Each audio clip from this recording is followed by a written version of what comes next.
Okay, everybody, we're going to go ahead and get started. Thank you for joining today's program, Understanding Mammography Screening. My name is Kristen Power, Director of Communications at the Nevada Cancer Coalition, and I'll be serving as moderator for today's webinar.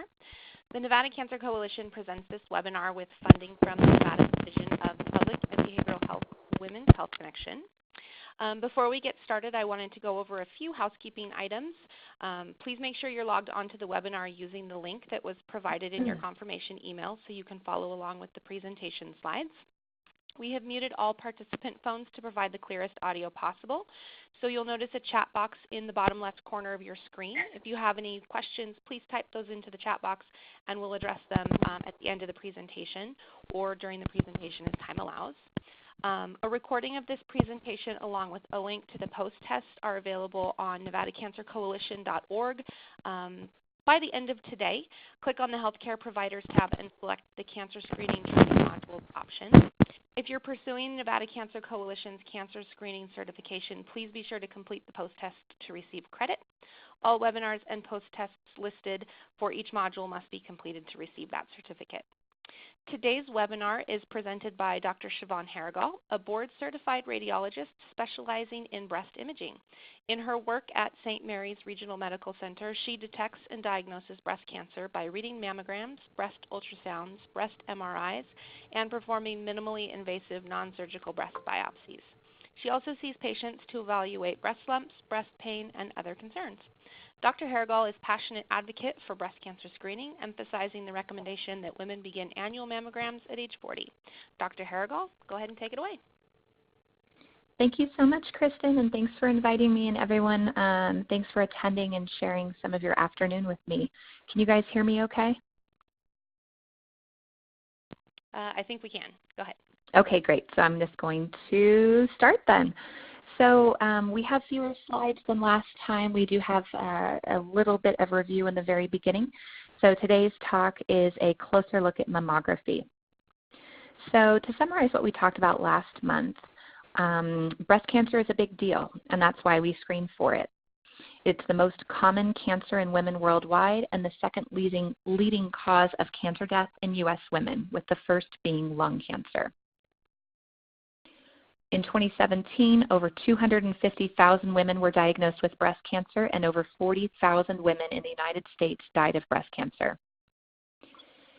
Breast cancer is a big deal. It happens to 1 in 8 U.S. women, and 1 in 6 of those women is in their 40s.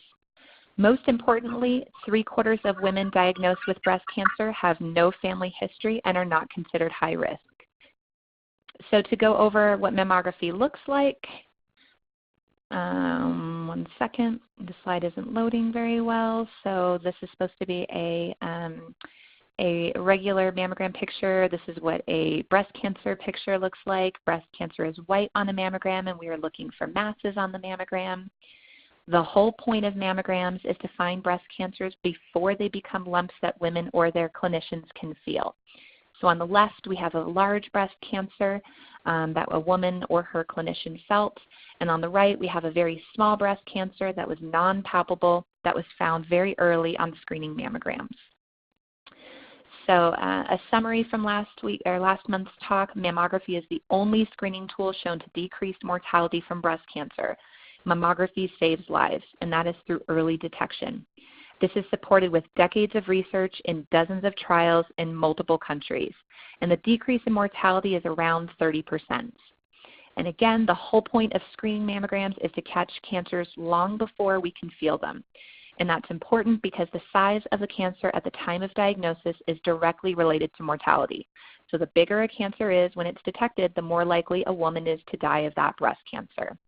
And the whole point is to catch smaller cancers sooner to save lives. And this slide didn't load either. This was a summary from the slide that we showed last time, showing the Swedish 2-county trial and a 30% reduction in mortality in women who are screened. But that's okay. We know this from last talk. So yearly annual mammograms starting at 40 saves the most lives. Starting at 40 saves the most years of life. And screening once a year, every year, saves more lives from breast cancer than screening every other year. So another way to say that is once a year, every year, starting at age 40, saves the most lives from breast cancer. But mammograms are not perfect, and no screening test is perfect, which is why we're going to spend some time today focusing on breast density and dense breast tissue. So what is dense breast tissue? And the answer is, it is very common. It is normal. It is not a disease. Normal breast tissue is white on a mammogram, and fat is black on a mammogram. And this one didn't load perfectly either, but that's okay. You guys get the idea. So on the left, we have a fatty breast that's mostly fat and has a little bit of white breast tissue, less than 25%. A picture that I'm missing that you guys are probably missing is the next picture, which is scattered fibroglandular densities, which is around 25% white breast tissue. And then the two categories on the right are heterogeneously dense, which is more than 50% white breast tissue, and then all the way on the right, extremely dense. So this is fatty, less than 20% white breast tissue. This isn't loading, but it's, at least on my slides, this is scattered fibroglandular density. These two categories are dense, heterogeneously dense, and extremely dense. So two categories on the left are not dense, and then two categories on the right are dense. And this is the breakdown. So about 50% of women do not have dense tissue, and about 50% of women do have dense tissue. So why is this important, and why do we talk about dense breast tissue? And the answer is two reasons. Number one, breast cancer is white on a mammogram, and breast cancer can hide if a woman has dense breast tissue, and that phenomenon is called masking. The other reason we make a fuss about it is that there's also an increased risk of breast cancer. So women with dense breast tissue are more likely to get breast cancer, and their breast cancers are more likely to be hidden by overlapping dense breast tissue. This is just another fancier way of saying that dense breast tissue is an independent risk factor for the development of breast cancer. So a woman who has extremely dense breast tissue is 2 to 6 times more likely to develop breast cancer than women with the least dense breast tissue. And the sensitivity of mammography is lower in women with dense breast tissue. So if you look at the category on the right, extremely dense, and look at the category on the left, which is the least dense, the woman on the right, extremely dense, is 2 to 6 times more likely to develop breast cancer than the woman on the left. And we're more likely to miss her cancer on a mammogram. So normal breast tissue is white on the mammogram, but breast cancer is also white on the mammogram. So here's another way of looking at that. On the left, here's a normal fatty breast, and on the right, this is a breast cancer in a fatty breast. So it's really easy to see a breast cancer in a fatty breast. It's like looking at a snowball on pavement. It's the only thing that's there in the breast, so it's really easy to see it. And this picture is not loading, but this was a woman with extremely dense breast tissue. On the left was supposed to be normal, extremely dense breast tissue, and on the right was a breast cancer hiding in extremely dense breast tissue. That's okay. You guys got this from last slide. You're more likely to find the breast cancers in a woman with fatty breasts than extremely dense breast tissue. So what causes dense breast tissue? Remember, we said it's common. It's normal. 50% of women have dense breast tissue. So there are many factors that cause dense breast tissue. Number one is age. So the younger a woman is, the more likely she is to have dense breast tissue. Over time, as the breast sort of atrophies, the breast goes from dense to less dense. Another factor is weight. The more overweight a woman is, the more fat she has in her body, the more fat in general she has in her breast. Height is another factor. The number of children, family history. If a woman's mom and her aunts have dense breast tissue, then she's more likely to have dense breast tissue. Ethnicity also plays a role, and so does menopausal status. Can you guys hear me okay? Okay. Yeah, we so can. a postmenopausal woman is more likely to have a fatty breast than a woman who's premenopausal.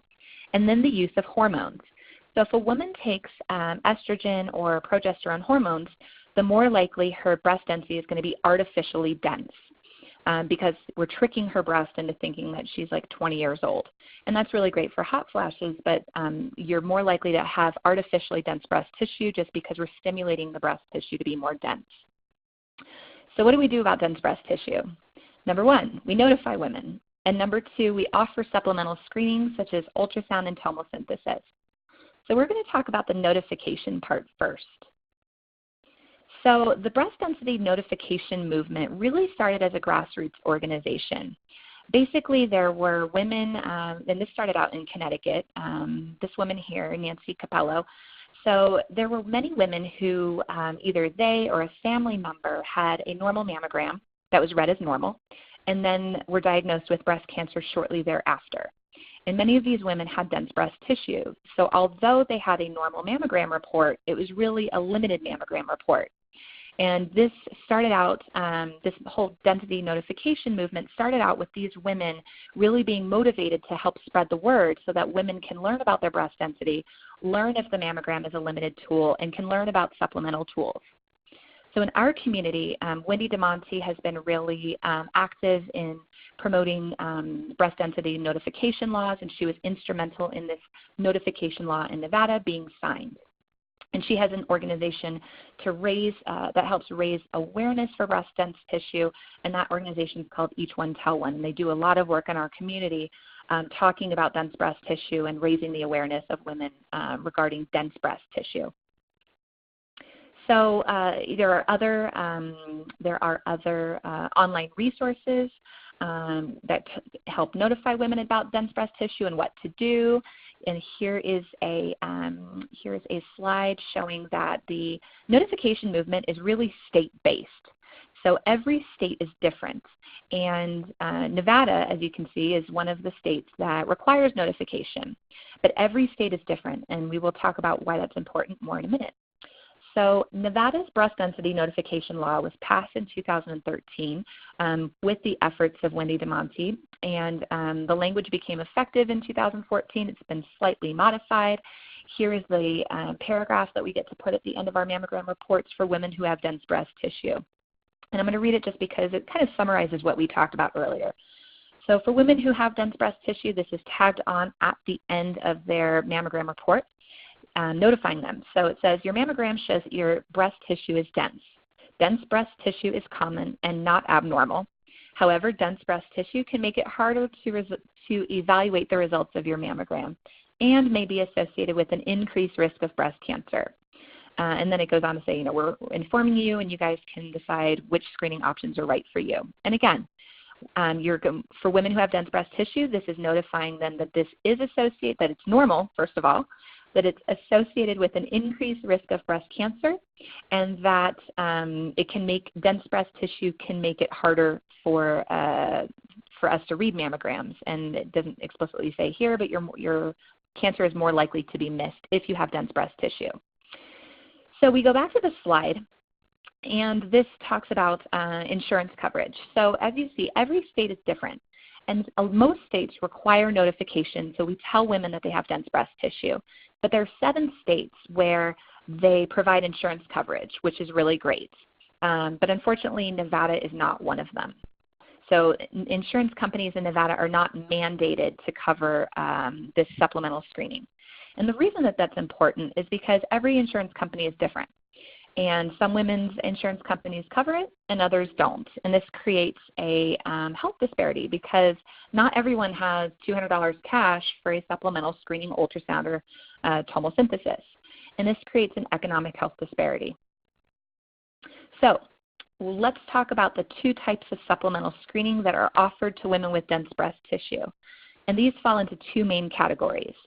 One is screening ultrasound, which is what we're going to talk about first, and the other is tomosynthesis, aka the 3D mammogram. So we're going to start with screening ultrasound. So what is screening ultrasound? So screening ultrasound is a supplemental test, an extra test that we can offer women who have dense breast tissue to help increase our cancer detection rate. And there are a couple of important things. Number 1, this does not replace the mammogram. It is in addition to the mammogram. Remember, mammography is the only tool shown to decrease mortality of breast cancer. We have 30 years of data regarding mammography. So screening ultrasound is supplemental. It's in addition to the mammogram. It does not replace it. And we actually need the mammogram to determine if a woman has dense breast tissue. And we need a mammogram because the mammogram and the ultrasound in conjunction can help us find things that are suspicious, but more importantly, not biopsy things that are normal. There are certain things like calcified fibroadenomas that are classically benign on the mammogram and would look really scary if we just did an ultrasound. And all of the screening recommendations that we talked about the screening recommendations are mammo saves lives, not ultrasound saves lives, and we can just do ultrasound. So we got a lot of requests for women who are fearful of mammograms for various reasons, but it's important to remember that mammograms are safe, mammograms save lives, ultrasound can help find extra breast cancers in women with dense breast tissue, but it does not replace the mammogram. And then there's two types of screening ultrasound. Number one, the ultrasound tech can go in and take pictures and they sort of go over the entire breast and take targeted pictures looking in every quadrant. But more commonly, we have automated screening breast ultrasound. And there's two major types with two major vendors. One is Tomosynthesis, which is used at Renown and RDC. The other is ABIS, which is this automated screening breast ultrasound, and that is a GE product, and that's the one that we use. But basically, those are automated systems. Here is what the ABIS machine looks like. Here are pictures of our old machine. We have a brand new machine, but basically it's a large probe.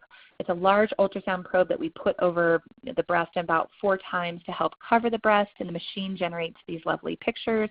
We have, these are kind of images looking at the breast straight on that are reconstructed, and then we can scroll through the breast and help look for cancers that could be hiding in areas of dense breast tissue.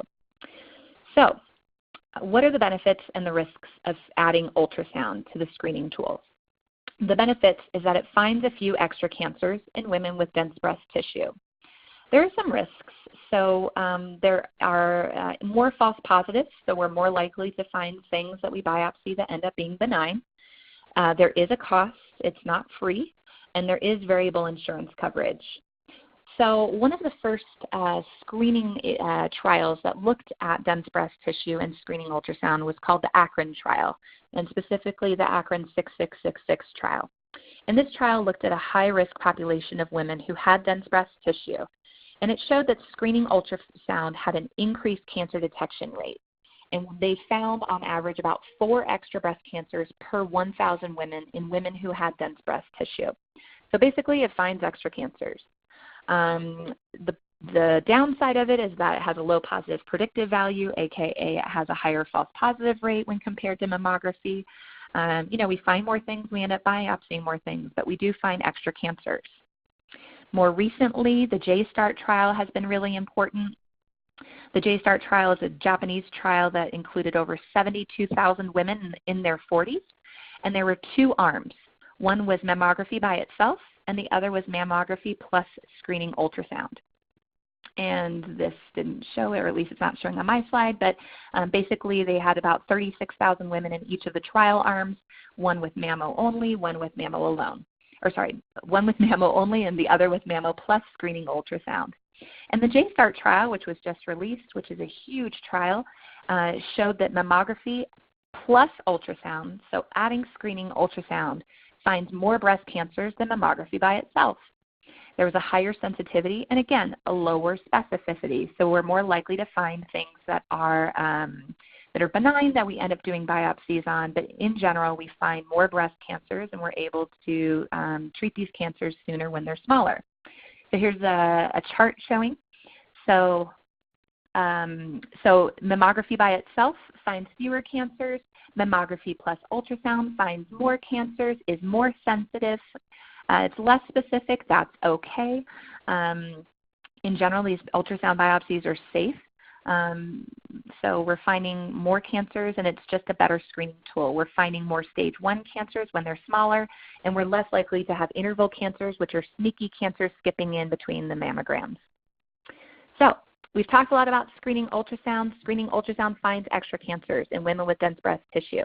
If you add screening ultrasound to women with dense breast tissue, and if you add it to the mammogram, we're more likely to find extra cancers that are small and treatable.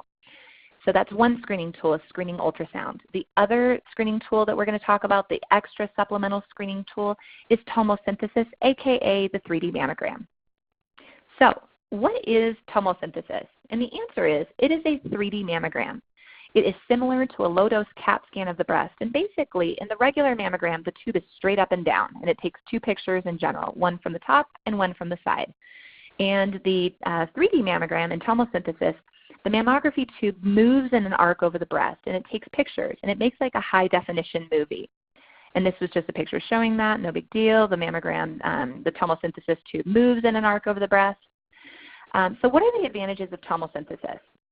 There's two major advantages of the 3D mammogram. Number one, we're more likely to find cancer. So there's an increased cancer detection rate. We find 1 to 2.8, so 1 to 3 extra cancers per 1,000 women. More importantly, we're less likely to call women back for extra pictures for normal overlapping breast tissue. So it's a better mammogram. We have an increased cancer detection rate and a decreased recall rate for normal breast tissue. And here's a summary of data showing this: increased cancer detection rate, decreased recall rate. It's just a better mammogram. So other advantages of tomosynthesis: when there is a breast cancer, we're more likely to be able to localize it and to do a more targeted ultrasound. For calcifications, we're more likely to find it. It's really a problem-solving tool. The whole point and why we really like it is that with the decreased recall rate, if a woman gets tomosynthesis as part of her screening exam, in general, especially after the first round, because the first round you do tomosynthesis, sometimes you find a lot of things that are benign that have always been there, and you do a couple extra biopsies. But after the first round of tomosynthesis, if a woman sticks with it, we're less likely to call her back for normal overlapping breast tissue. So there's a less false positive rate for normal breast tissue. So the disadvantages: it takes more time to read for the radiologist, but that's okay. That's our job. So it generates about anywhere from 120 images to up to 200 images, depending on the breast size, versus 4 images for a regular mammogram. The dose and the radiation dose is slightly higher, and that's dependent. That's dependent on the breast size. That's dependent on the type of machine that it's done on. It costs more money, and there's variable insurance companies. Just like screening ultrasound, not every state is mandated to cover it. So most facilities are charging, it is covered by most insurances. It is covered by Medicare. Some of the Blue Crosses, depending on the state, can give some pushback. But most facilities, if the insurance company doesn't cover it, we charge a flat fee.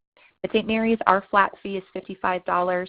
Other facilities' fees range up to $200 extra, and that's partly facility fee and reader fee, but we really try to make it accessible as possible to women who want it and whose insurance companies do not cover it.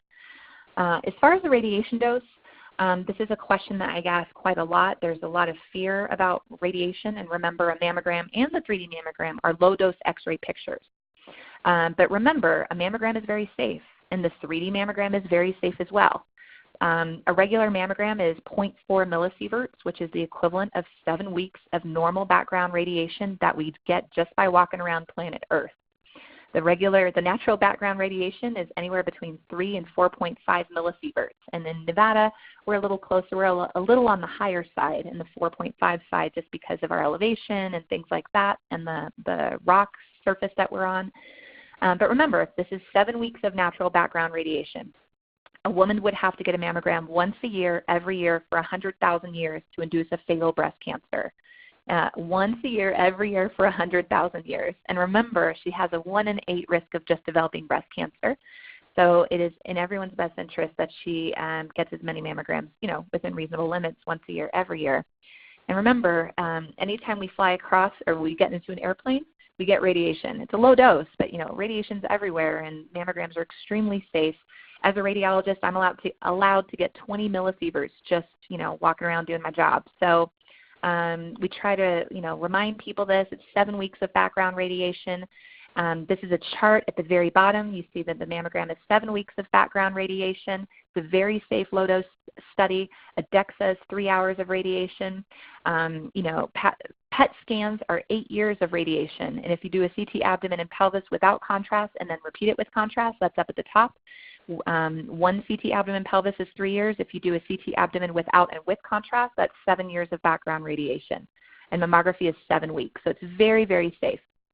So we're going to show you some 3D mammogram pictures because I think that the images speak for themselves. This is one of the first cases of the tomosynthesis, the 3D mammogram that we had at St. Mary's. This woman has dense breast tissue, right? It's mostly white on the mammogram. And there is a breast cancer hiding on these pictures. It's really sneaky and it's really hard to see. On the left, we have the regular 2D mammogram picture. On the right, we have the 3D mammogram picture. And better seen on the 3D pictures is this little tiny breast cancer. And this was found, it was very small, and we were able to, or this woman was able to be treated when this was small and treatable. Some of these pictures aren't going to load, and I'm really sorry about that. It'll be loaded up later. So on the left was the same zoomed up picture, 2D, and then on the right, 3D pictures. This is kind of like one of those fashion blogs where who wore it best, and that's okay. We will have these pictures loaded up. On the left of this picture was a breast cancer hiding in dense breast tissue. On the right, this breast cancer is seen on tomosynthesis. There's really nowhere for the cancers to hide. Again, here's the 3D mammogram picture of the same patient, nowhere to hide. And don't worry about this. Kristen's got this. We're going to load these up later. But basically, the 3D mammogram, aka tomosynthesis, is just a better mammogram. A lot of people ask, well, who should get tomosynthesis? And the answer is all women benefit from tomosynthesis, but it's especially beneficial in younger women, and it's especially beneficial in women with dense breast tissue. It is truly a better mammogram. So now that we've talked about the two different types of supplemental screening tests, screening ultrasound, ABIS, versus tomosynthesis, a lot of people say, well, which do you recommend for me? I have dense breast tissue. And the answer is, the data is really just starting to come out about tomo versus screening ultrasound.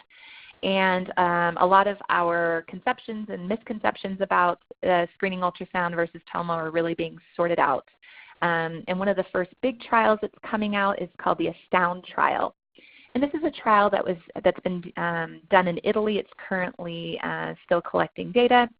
The interim data is pretty astounding, so we're going to go over it. But basically, they took women with dense breast tissue who had a normal mammogram, and then those women underwent both tomosynthesis and screening ultrasound. And this is what ASTOUND what it stands for. But basically, here's a chart of what they did. So they took women with dense breast tissue who had a normal mammogram, who underwent both tomosynthesis, the 3D mammogram, and ultrasound. And they had a total of 3,200 women who met this criteria. So in these 3,000 women who had a normal mammogram, who had supplemental screening, they found 24 extra cancers that were missed on the regular mammogram. And in these 24 cancers, 12 of them were seen both on tomosynthesis and ultrasound.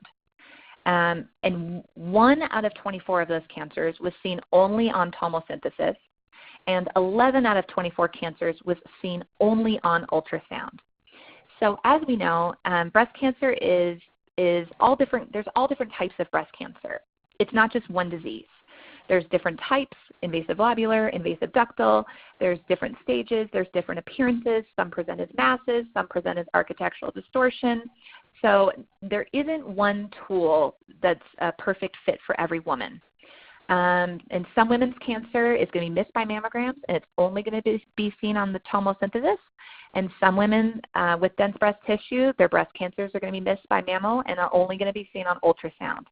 And as far as, which is better, they're both better. There really isn't, I can't just say that there's one that's better than the other. It's different for every woman. And of course, the more screening tools we have, the more false positives we're going to have, and there's a cost to society, and there's a medical cost associated with that. But there really isn't one that's much better than the other. They're both fantastic. So the ASTOUND trial showed that if mammography plus tomosynthesis finds 4 extra cancers, mammography plus ultrasound shows 7 extra cancers per 1,000 women.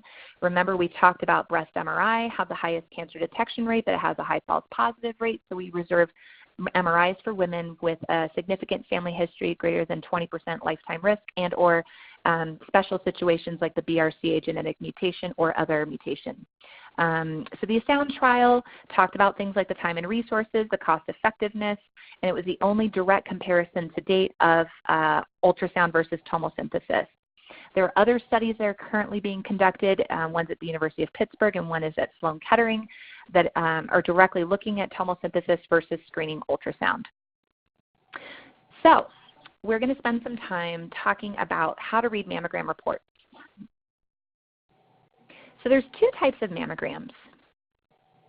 There's screening mammogram, On the left, so a screening mammogram is in a woman who has no symptoms.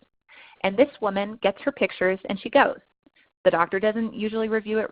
99.5% of the time, the doctor doesn't review it. It's saved in a stack and read either later that day or the next day.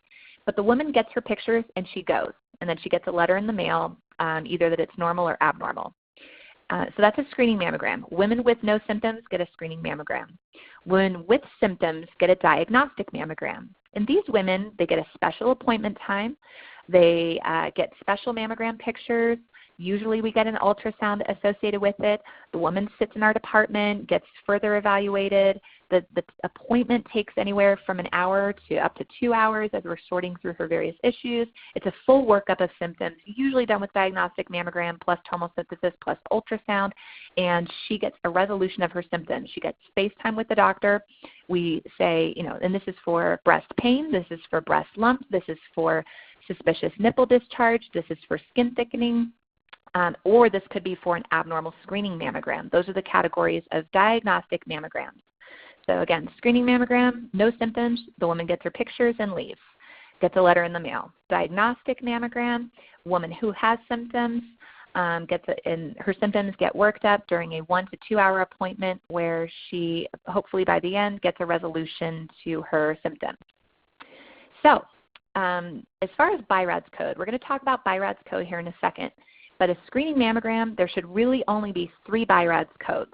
And a screening mammogram is either normal or it's abnormal. That's it. If it's normal, she goes home, she gets a letter in the mail within a week.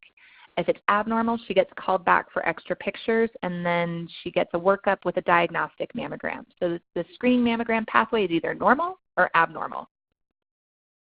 And then a diagnostic mammogram is either normal or abnormal. A normal diagnostic mammogram, and this is, again, a special appointment time in women with a problem or if they get called back.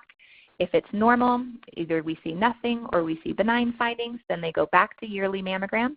If it's abnormal, then we recommend a biopsy. There's one exception to this rule, but this really should be a very small minority of our patients. It's usually normal versus abnormal, but there is a small category. It should be under 3% of patients with probably benign findings, and these women get close follow-up imaging in 6 months. And again, there's very strict criteria for what should be probably benign. There's only 3 scenarios of something that should be probably benign. It's not something where the radiologist feels like in their gut that it's probably benign. So this should be less than 3% of our exams should be probably benign. Most of them from a diagnostic appointment should be normal or abnormal.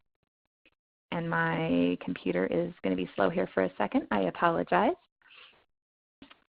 1 second. Kristen, do you have the ability to switch to advance the slide 1, please? Yep, it should be advanced now. Okay, great. So next we're going to go over Bi-rads codes. There are multiple Bi-rads codes, and we're going to talk about them and how this fits into our category.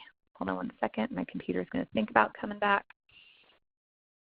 I might just have Kristen advance for a little while. 1 second.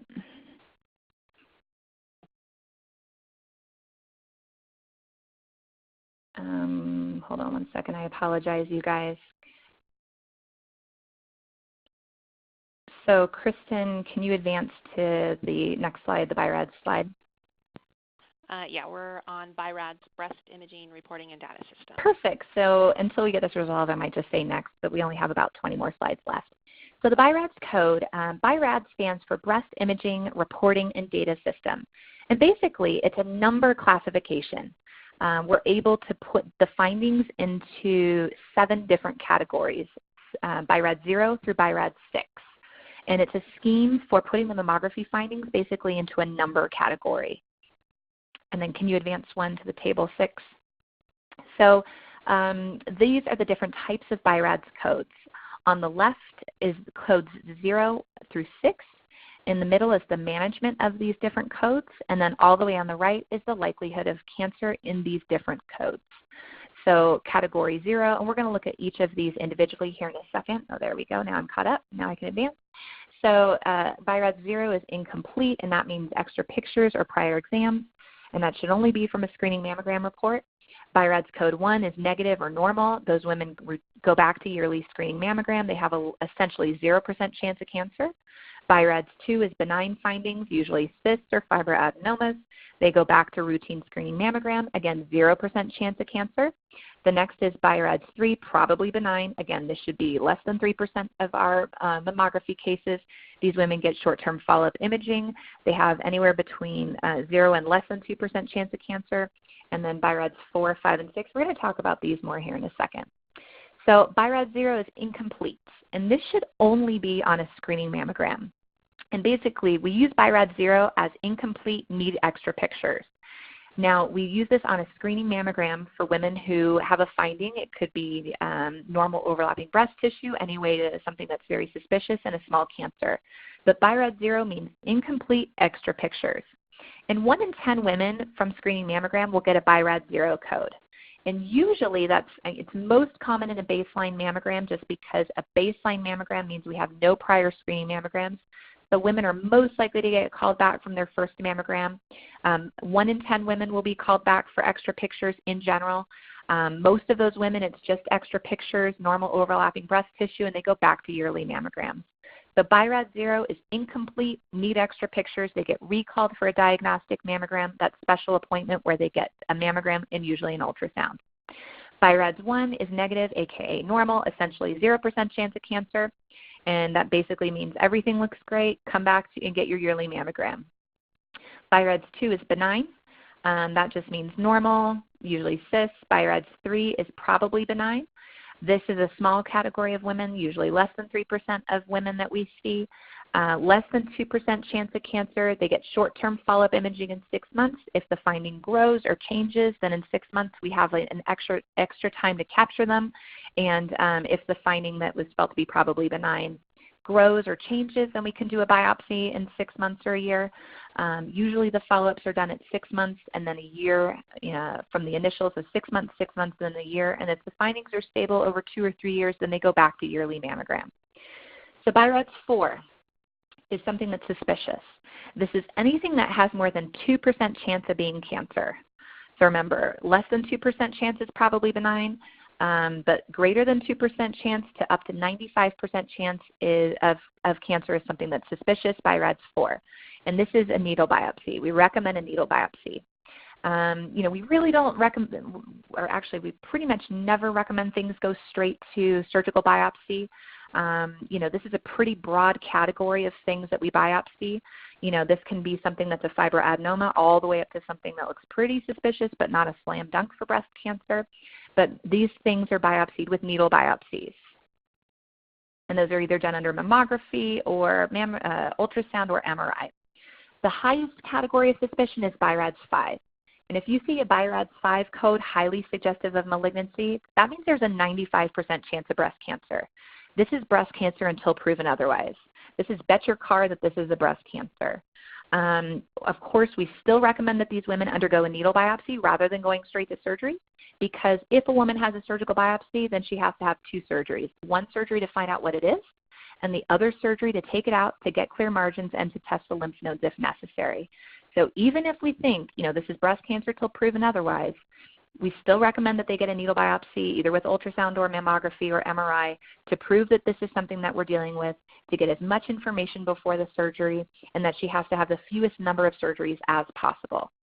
So Bi-rads 5 means that we're not going to trust a normal biopsy or a benign biopsy result, and if we get normal at the result, if the biopsy results come back as normal, we're not going to believe them, and they're going to go to surgical biopsy after a needle biopsy.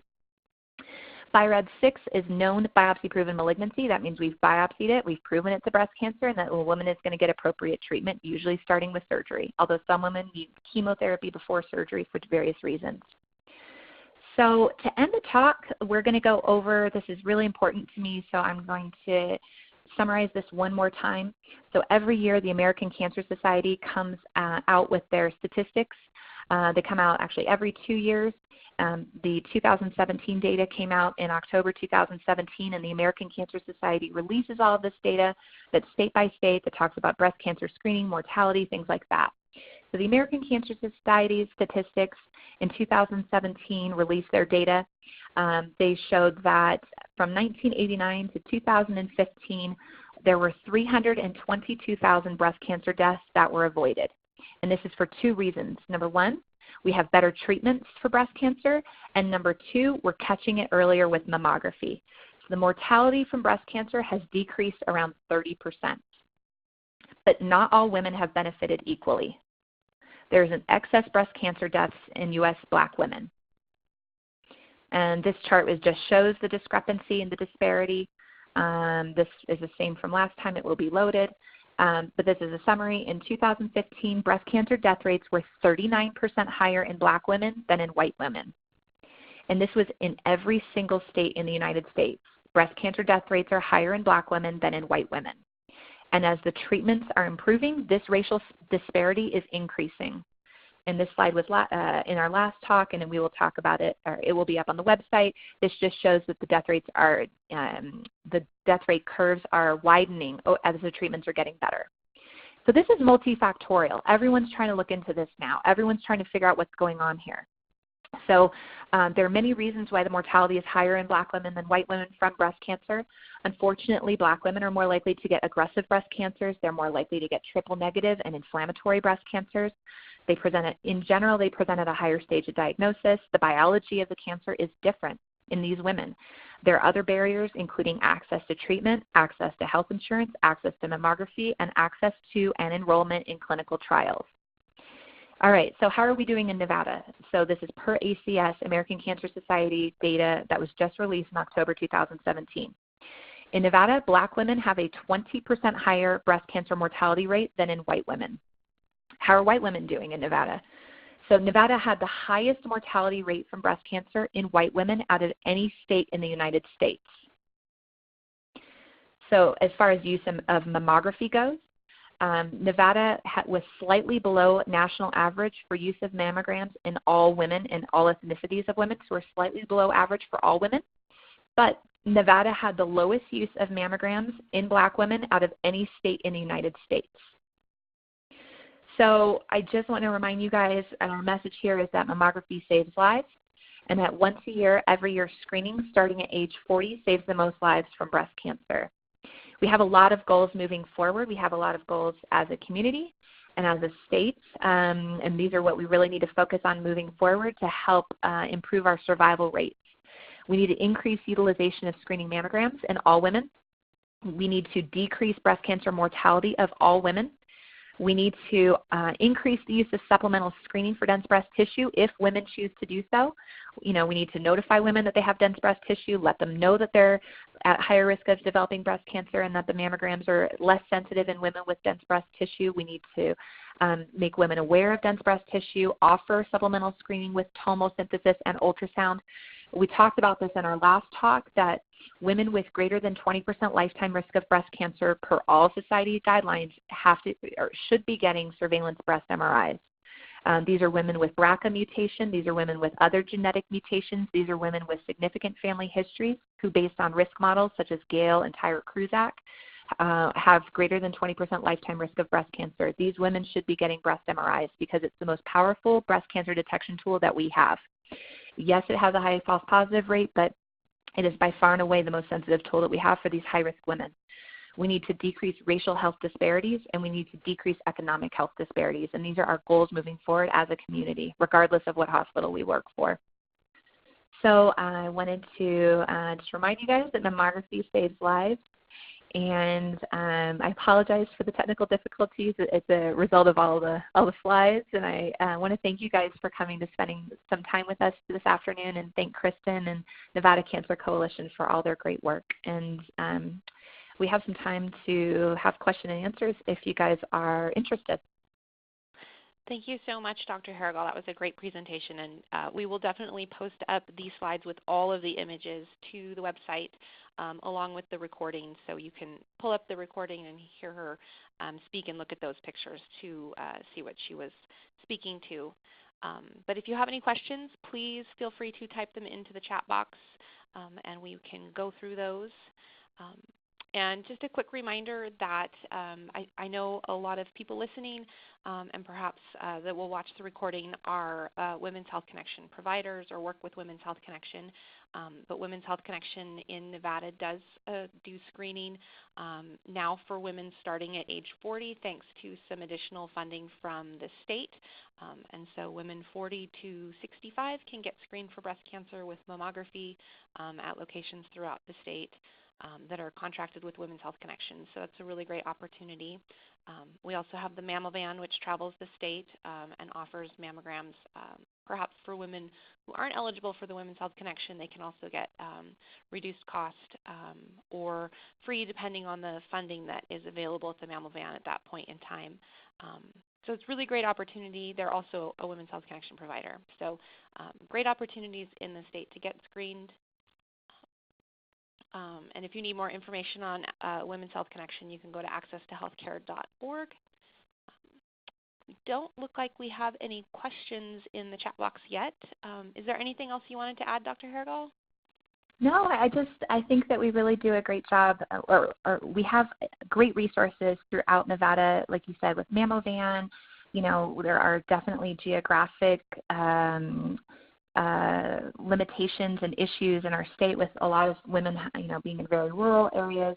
And Mammovan really does a lot of great work in trying to improve access to health care and access to mammography. You know, the major things that we hear every single day is that women say, I don't have a family history. And just remind your patients, 3/4 of women who are diagnosed have no family history and they're not considered high risk. One thing that we didn't talk about, and then I can spend 2 minutes on, is, you know, everyone says, well, I don't know how to do a breast exam. For women, you know, we still encourage women to do breast exams. A lot of women find their breast cancers. I tell women to do it once a month when you're in the shower. It takes 10 seconds with soap and water. You can go like a pizza pie, side to side or up and down. And basically they just put one arm behind their head and the other arm just, you know, pause at that breast real quick for, you know, 5 seconds on each breast or 10 seconds on each breast. Women want to feel something that feels hard and different. It feels like your knuckle. Whether or not it moves doesn't matter. Whether or not it's painful or painless doesn't matter. We encourage women who have lumps or areas of pain or focal pain or any pain, getting it checked out and, you know, and getting their issues resolved. So Isabel says many providers at our facility are wanting to start screening patients at age 45. They also want to screen every 2 years. What are your thoughts on this and how can we convince providers? That's a great question. So there are many, so last time we went over the different screening recommendations, and Kristen can put that slide up because it's a really important slide. So once a year, every year, starting at 40, saves the most lives from breast cancer. So no one disagrees with this, not the U.S. Preventative Task Force, not the American Cancer Society. No one disagrees with this. And the differences in screening recommendations have to do with risks and anxiety and things like that. What we encourage our facilities to do is provide this information and just to let women know, to spread the word that mammograms save lives, and all the research shows that once a year, every year, starting at 40, saves the most lives from breast cancer. There are, you know, College of Family Practice Physicians and Internal Medicine doctors. They can consider doing every other year, starting at 45 or 50, depending on risk factors, you know, if this is an informed discussion with their patients. But all of the data and all of the research shows that once a year, every year, starting at 40, saves the most lives. You know, if you have a patient where it's going to ruin their day getting called back for extra pictures, you know, and they're just going to fall apart, and it's going to be the worst news if they get called back for extra mammogram pictures, then have that, you know, someone should have that discussion with the patient to, you know, maybe yearly isn't the best for that patient. But a lot of facilities, you know, I don't work at Renown, but I'm aware that Renown has a policy of once a year, every year at 40, and their institutional policy is just to save lives. And the research shows that once a year, every year at 40 saves the most lives from breast cancer. And we, you know, I remind my patients that, you know, that if that's important to you, get it once a year, every year, starting at 40.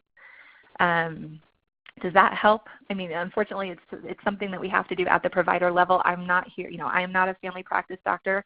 You know, these are issues that they see on the front line, but we try to support all of our physicians and clinicians and providers that once a year, every year, saves the most lives from breast cancer.